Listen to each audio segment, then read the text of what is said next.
Sadhguru, one question I've always meant to ask you, and I think I did ask you several years ago.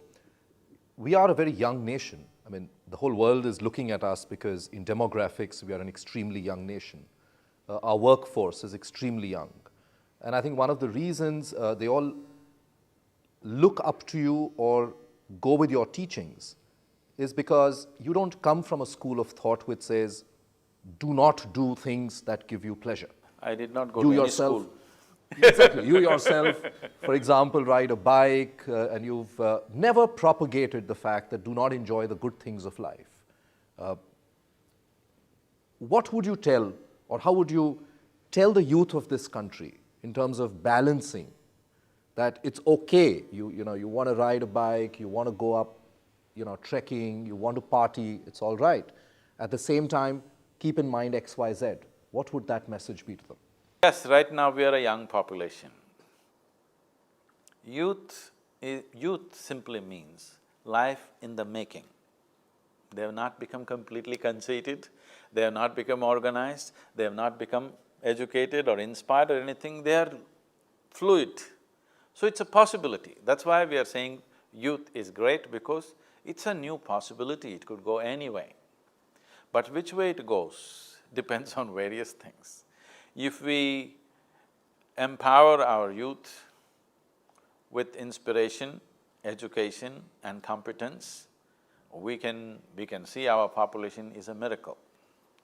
At the same time, an uneducated, unfocused, uninspired youth could be a disaster for any nation. So which way are we going to go simply depends on this. The youth of this nation and we as a generation of people of the older generation, are we going to facilitate that possibility in this country where youth will truly become a capital for building a wonderful nation, or are we going to make this youth into a disastrous possibility which they can if the necessary ingredients are not put into them? So what should the youth do? Youth should see that the previous generations have failed them. The only way that they can make their life is that they come to their senses now. I'm saying this because in many ways we have failed them, because 65 years after independence, we still do not have a system to educate every child that is born in this country. We do not have enough nourishment. We have the maximum number of undernourished children in this country compared to any other country. Our nourishment levels are even worse than Bangladesh. So, as a generation, for whatever reasons, we can give any number of excuses, for whatever reasons, we have failed to create a situation where every child born will have equal opportunity. We have not done that. It is my hope that at least the next generation will create that there is an equal opportunity. You cannot equate people. People will grow according to their capabilities, but everybody should have the opportunity. That itself is missing, because when you undernourish a child, he's finished. First 4 years, if the child doesn't get the nourishment, do whatever you want later on, it's not going to work for him. Life is not going to yield to him its full benefit. So, we cannot give nourishment, we cannot give education, we cannot give the necessary possibilities for a human being to blossom. If we have not created that for the younger generation and we keep on gloating about our country is a young country and all this, it's just rubbish, lot of rubbish that people are talking. My final question, Sadhguru, and I know that a large number of corporate leaders do come to you, talk to you, even at the middle level, you do conduct sessions and your team conducts sessions with them. What, according to you, is the definition of a good corporate leader? I mean, you've got large number of employees and their families who are dependent on you.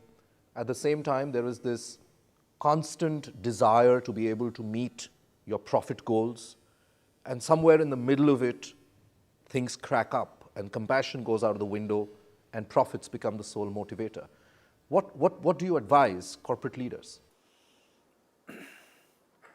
One basic thing is, if you cannot even manage your own mind, how can you manage 1,000 or 10,000 people's minds?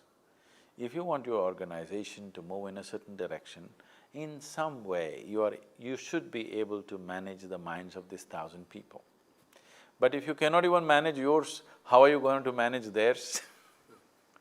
So largely, people are functioning by accident. And when you function accidentally, you will always be at your wits' ends.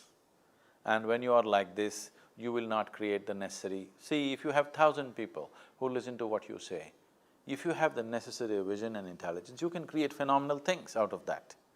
Now you have 1,000 people, but you are not able to direct them because you yourself are not able to direct yourself the way you want to go. So it's very important, once you come to a position of leadership, when I say leadership, see, there was a time when religious leadership was the most influential leadership in the world. After some time, the military leadership took over and they became very significant. In the last 100 years, the political leadership, essentially democratically elected political leadership, became significant. Now we are in a transitory period where in the next 15–20 years' time, the economic leaders will be the most significant leaders on the planet. Already it is becoming like that. So we are transiting in that. So when this is so, when you say a corporate leader, he is a leader of the people also, not just of money and material. He is slowly gaining that responsibility, that privilege and responsibility. Why I say privilege and responsibility is, when you are placed in a position where every thought that you generate, every emotion that you generate, every action that you perform can make a difference for 1,000,000 people around you, it's a great privilege. You have to conduct this with enormous responsibility and sense. So this is something our corporate leaders have to realize. They are new leaders. I'm saying they're new leaders because they… all these days, and still probably many of them think, their life is just about making money and whatever else, about seeing the balance sheets are doing well. They need to understand, slowly they are moving into a position that they are the leaders of the people.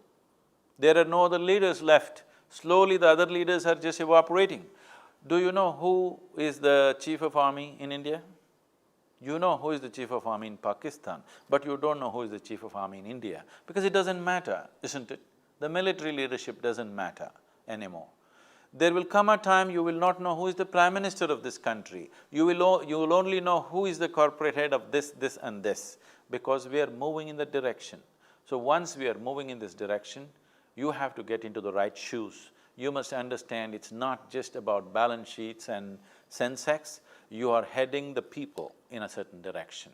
So if you understand this and you also understand that everything that you do is affecting people around you, large number of people around you, then you must engineer yourself to be in such a way that every thought, every emotion, every action that you perform is towards the goal that you have stood up for. On that note, Sadhguru, thank you very much for agreeing